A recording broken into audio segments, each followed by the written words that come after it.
Na tej svoji razstavi sem jaz preizkušala prikazati neko življenje v teh naših sodnih spisih, predvsem kazenskih, ker smo se navezovali na to sodobno tematiko, se pravi na medije, ki dajo veliko pozornost predvsem rumenemu tisku, ker smo vsi nekam,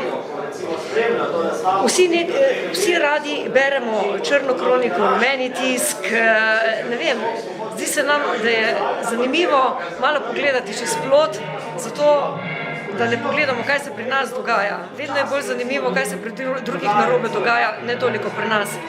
No, v teh naših sodnih arhivih hranimo razno vrstne zadeve in te so bile tudi skušane prikazati.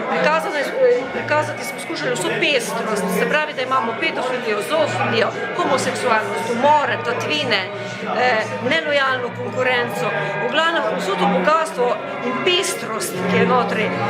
In s tem tudi vidimo, da se v bistvu v preteklosti dogajala enaka kazniva dejanja kot danes. Edino mogoče so bile malo na drug način moralno ovrednotene.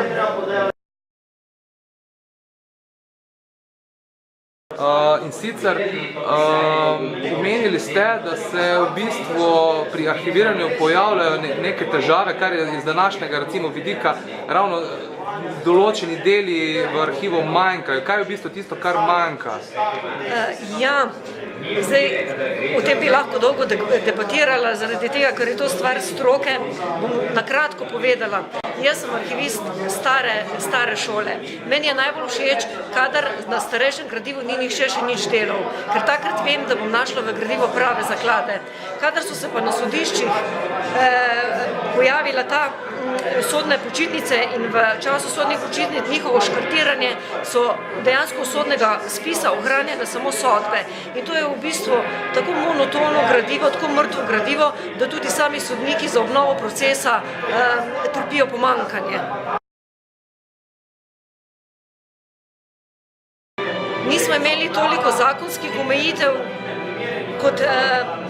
kot smo se držali tega načela, da je pač treba na nek način se držati tistega obdobja, ne 75 let, se pravi te zapore gradiva. Sicer, če uporabimo inicialke, če prečrtamo imena in priimke, tudi v današnjem tisku se to dogaja, ni zadeva sporna, ampak so pa stvari zelo delikatne in smo morali biti pri sami izvedbi naše razstave zelo previdni. Se pravi, da dejansko ste morali nekoliko poseči